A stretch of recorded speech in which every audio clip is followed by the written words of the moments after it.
दिलवा लगैलू क्रिया भी खैलू कहलू कि बारहीरा मोती है सब काहे छोड़लू मुहावा तू मोरलू कैसे जुदाई हम घोटी है दिलवा लगैलू क्रिया भी खैलू कहलू कि बारहीरा मोती है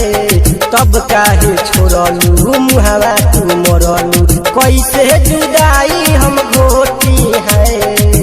तोहरे चलते सुनरे सवरकी काले में जहर के गोटी तोहरे चलते सुनरे सवरकी काले में जहर के गोटी सनहिया रिकॉर्डिंग स्टूडियो कटसा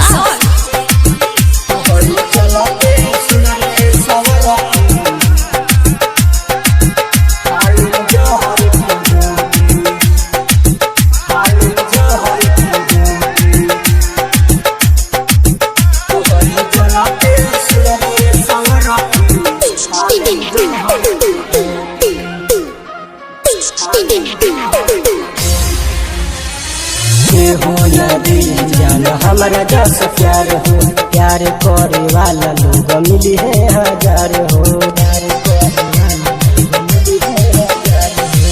हो न दिल जान हमारा जस प्यार हो प्यार करे वाला लोग मिली है हजार हो कैसे भूली हम तोहरा के छोटी है तोहरे चलते सुनरे सवरकी काले में जहर के गोटी तोहरे चलते सुनरे सवरकी काले में जहर के गोटी सनहिया रिकॉर्डिंग स्टूडियो कटसा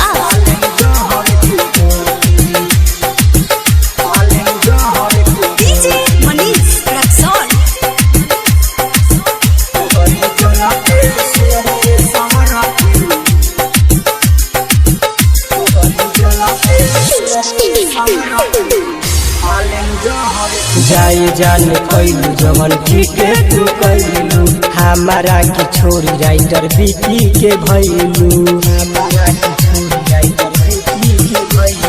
जाए जान कैलू जवन के तू कैलू हमारा के छोड़ी राइटर बीती के भैलू सोनू 20 साल रोएले लोटी पोटी है तोहरे चलते सुनरे सवरकी काले में जहर के गोटी तोहरे चलते सुनरे